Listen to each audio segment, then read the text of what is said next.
Hi everyone, it's Andrea over at Sewspire.com. I hope you're doing well. Thank you for joining me today for the third wallet tutorial in our ongoing wallet theme here at Sewspire.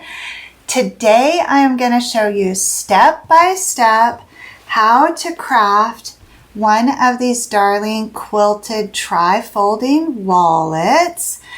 You'll notice that we are going to use a binding to finish this project.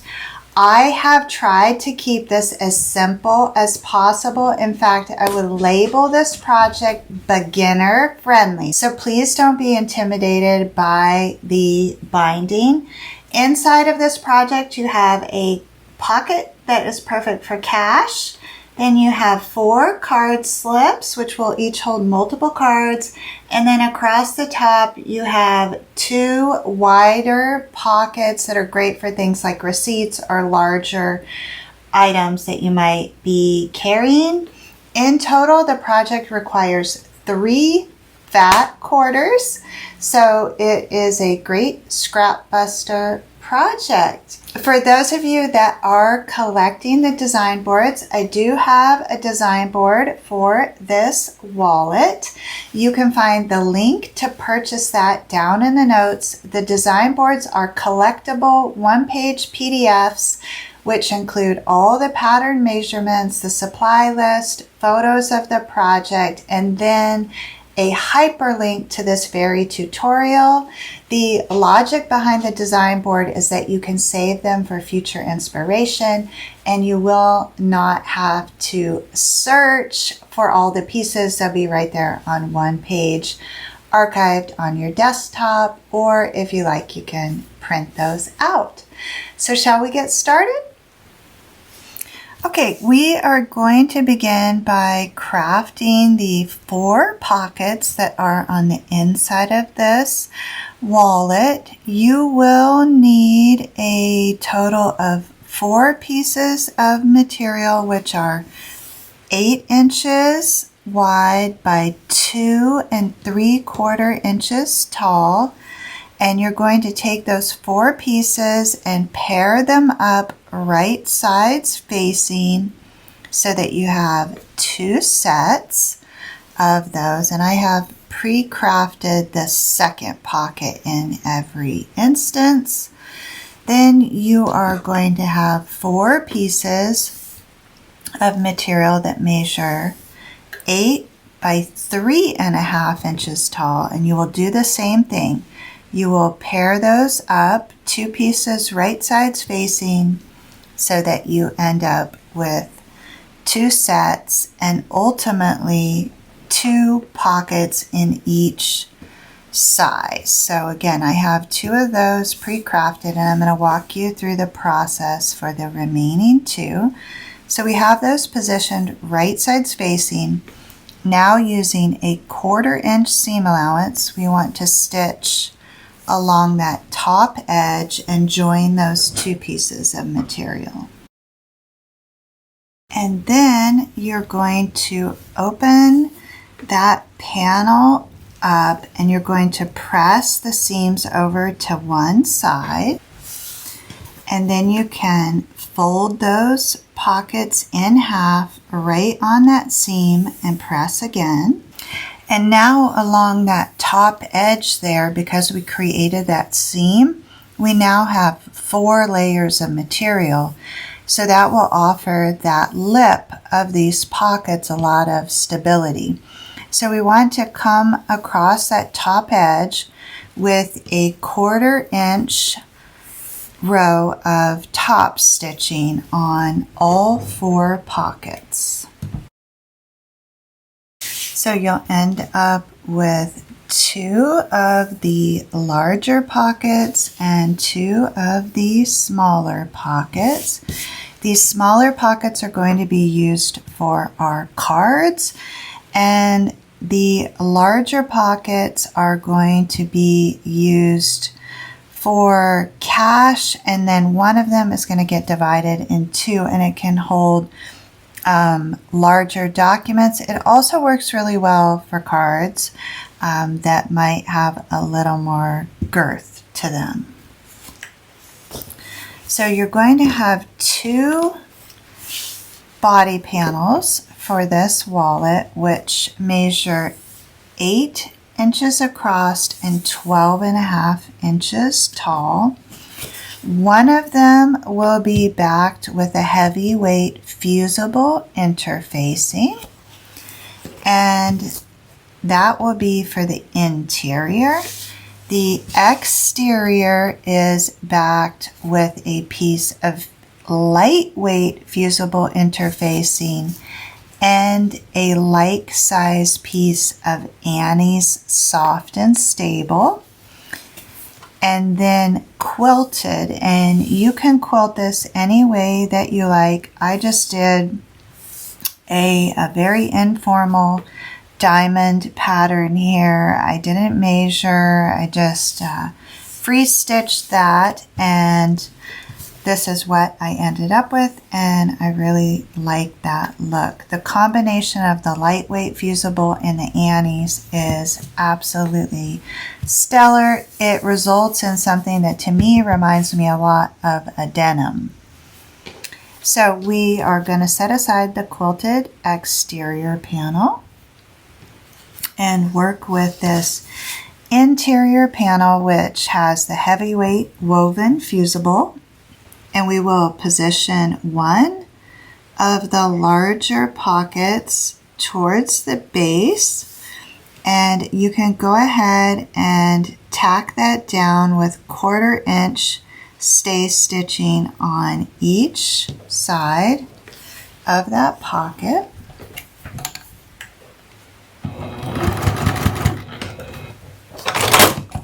Make sure you keep that level with the base.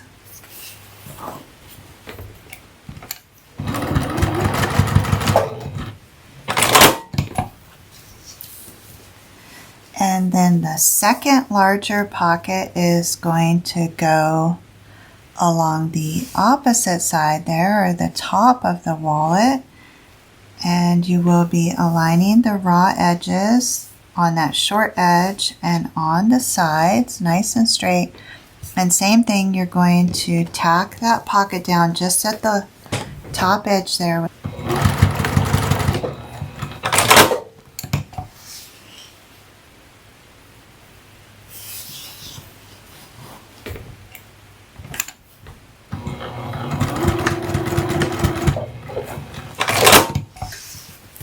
And so now both ends of the wallet are identical so far. They both have the large pockets on them.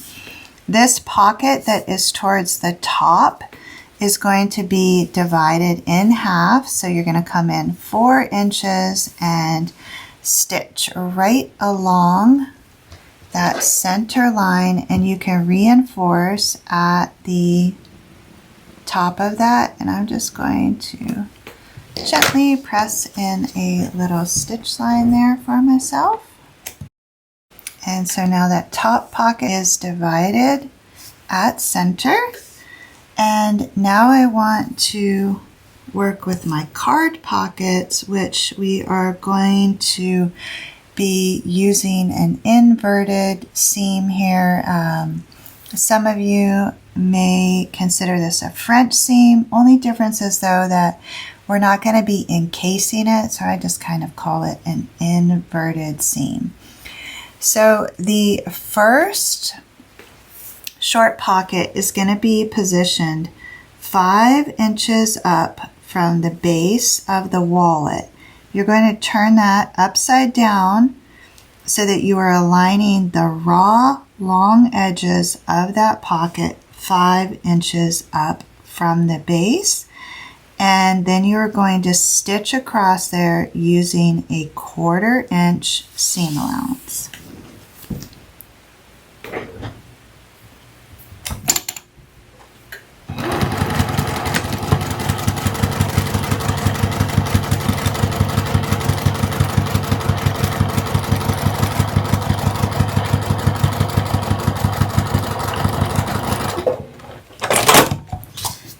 And so now we have our raw edge there, and ultimately when we flip this pocket up, that edge is going to be nice and finished. So again, keeping this level on the mat, we're going to take the second pocket and we're going to position that 5.5 inches up from the base. And it's the raw edge is sitting right on the 5.5 inch mark. And then we'll do the same thing, 1/4 inch seam allowance right across there. All right, now we want to take that first pocket and turn that up, and the second pocket and turn that up. And you have a little bit of room to even this out here because you can have more or less fold there on the pocket. So just get them nice and straight and even, and then using this center line that you put in that top pocket, you are going to start at the top of these card pockets and divide those in half. I like to back stitch over the top lip of each pocket just to reinforce that. And then this is a ideal time to test fit your pockets. You should have 3/8 of an inch clearance on each side because we are going to need to stitch along there. So it's pretty important that this card division be right on center for you. Now we're going to bring back over that beautiful quilted exterior, and the exterior is going to be positioned right sides facing down, and your interior is going to be positioned right sides facing up.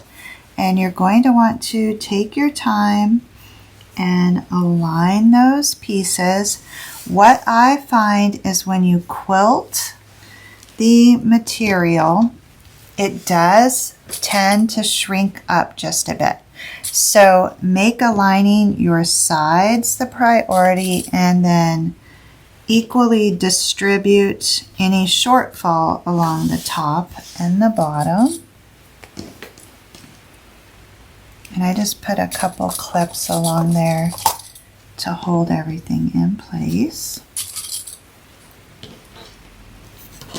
And so here's the front of that, and there's the back of that. Now, using a fat quarter, you are going to fold that and cut 2-inch strips on the bias. And the reason that you want to cut that material on the bias is because then it has a lot of stretch. So just in case you are not familiar with cutting on the bias, I want to just give you a quick example here. So this would be your fat quarter, and this is your selvage edge here.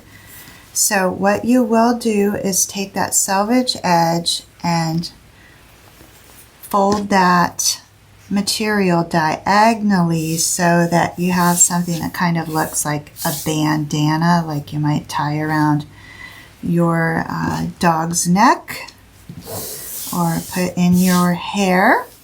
And then you can bring those edges up again like that.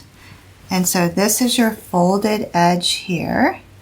And obviously your fabric should be pressed. I just grabbed this fat quarter real quick to show you an example. So this is your folded edge. So this first cut you'll make 1 inch in, and that will give you a nice long strip of 2-inch bias cut material. And then you'll bump over 2 inches because you don't have the benefit of the fold, 2 inches, 2 inches. And the 4 cuts should be more than enough for this binding that we need. So here are my coordinating pieces of bias cut material. And again, that's 2 inches wide in varying lengths. And this is totally more than enough. I just like to have options just in case. So what I want to do is turn my project over so that I'm working on the quilted side here, and I'm going to center one of those long cuts of the 2-inch bias cut material along the long edges of this project, and I'll just reuse these clips that are already here in place. So line up the long edges. Don't worry about trimming the excess at this point. Just pick your 2 longest pieces and line those up on that side. Now, using a 1/4 inch seam allowance, I am going to stitch all the way down the long edges of this project through all of these layers.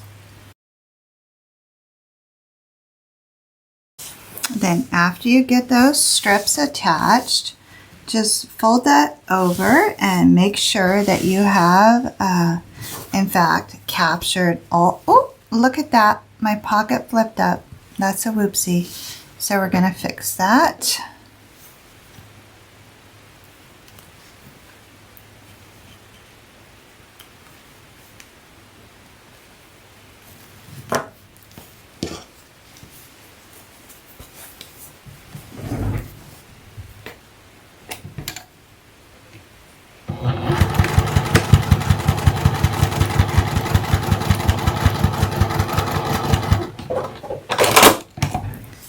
Okay, so once you're confident that you have encased all of the layers in that seam, then you are going to take the edge of this bias cut fabric and you're going to fold that in so it lines up nice and even with the edge of the wallet, and you're going to press that well.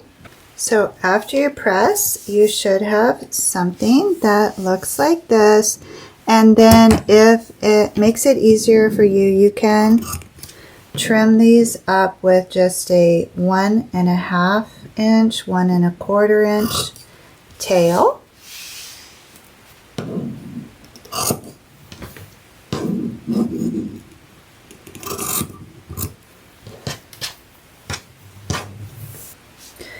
And then you want to take that nice pressed edge and bring that over around the interior, and the clips are absolutely wonderful for securing this. You want to keep it nice and even here, and your goal is to just slightly exceed that original stitch line, which you can see.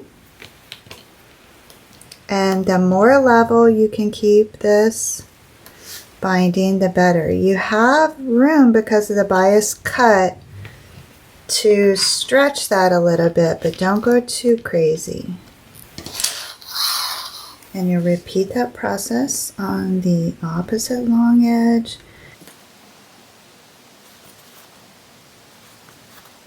And now what you need to do is turn that over, and working on that front side, you're going to stitch right in the ditch. So in between your quilted fabric and your binding, right on that seam.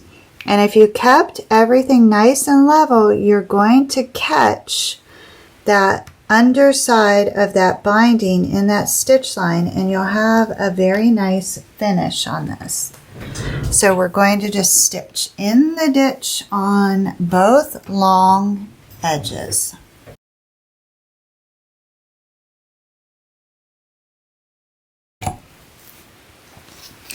And the more you practice this technique, the better you'll get at it. I can definitely live with these results. I like to give everything a good press after I stitch.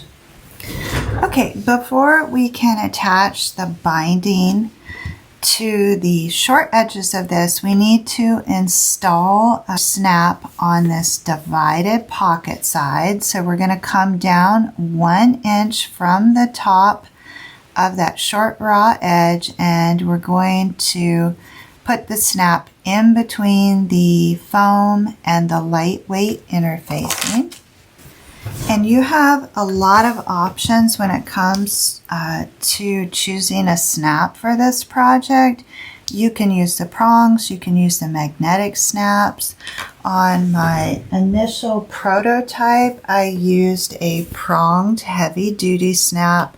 The only consideration, of course, is there are several layers of fabric and interfacing here, so make sure whatever snap you choose, it has prongs long enough that you can get through all of the layers. So for this one, I am going to test out the magnetic snap.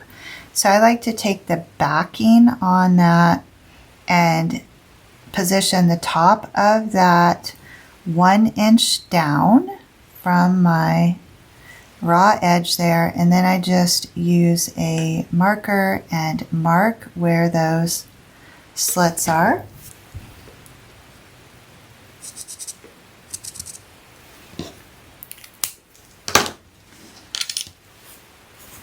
And then very carefully using my seam ripper, I will cut that fabric.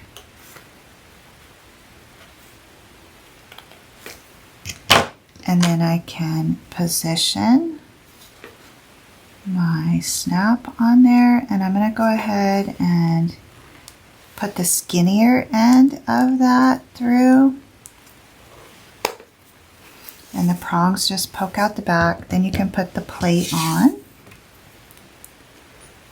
and fold those prongs inward. The marker is very helpful for that as well.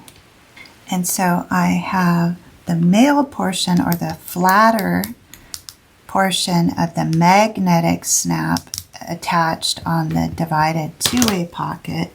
Now I need to fold this wallet up and fold this flap over like that. And there's just about a 1/2 inch there at the bottom. You can see it better on the prototype.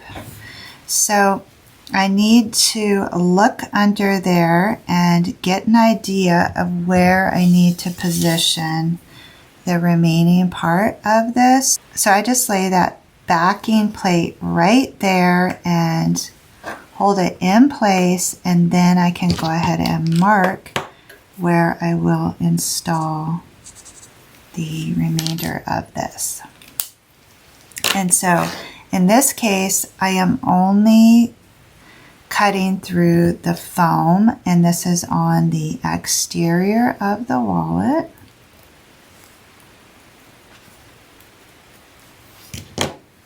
And then I can go ahead and position the female portion of the magnetic snap in between those layers, and then that backing plate that's on there to hold the snap in place. And I press my prongs inward.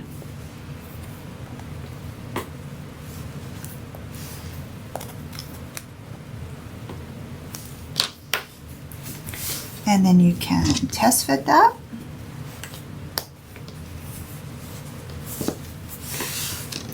And that's going to give me a nice fit. Just for your estimations, the top part of the snap is positioned 1 inch from the top on the interior, and the bottom portion of your snap is positioned approximately 2 inches in from that short raw edge. But ideally you will test fit before you cut the fabric or install your snap. All right, so now what we need to do is attach our binding across the short edges here. So again, working from the front of the wallet, we're going to cut a piece of the bias cut material that exceeds the length of that short edge. And we'll do that on both sides. Give yourself at least 2 inches if you can on each side. And now we are going to stitch using a 1/4 inch seam allowance only from seam to seam. So I'm going to fit that in there and come in and start right at the seam and stop right at the seam. And then I'll fold that material up, make sure that I did get all the layers captured in that seam. It's looking so pretty.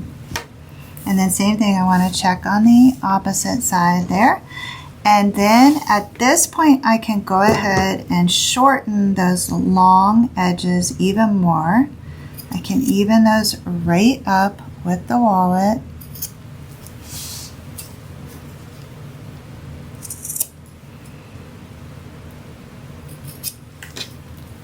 And I want to take the raw edge of that binding and press it even with the wallet on both sides. So after you press, you should have something that looks like this. Then you are going to trim these tails to 1 inch.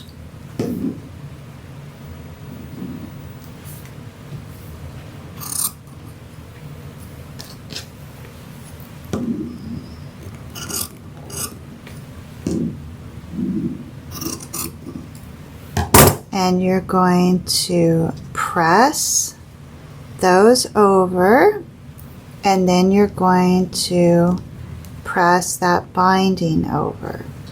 So I like to use the iron for these sides here, but then I like to use the clips and just hand turn the top over, and that is so I can tuck that little tail under. I have a lot more freedom if I finagle this by hand.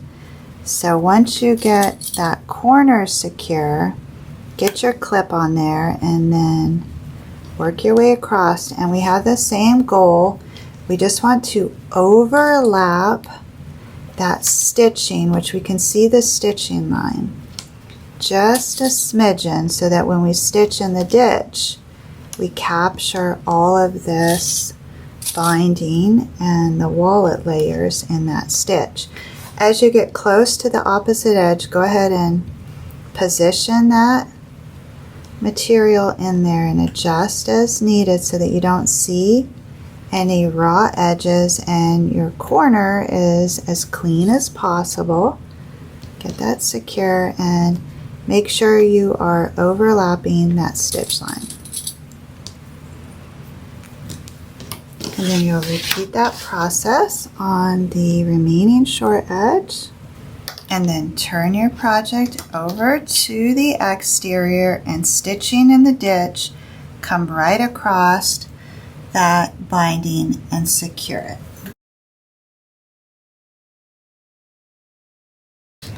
Pretty, pretty. And then if you are concerned about your exterior edges, you could come in and stitch at an angle there right across those corners. I was able to secure them while I was stitching.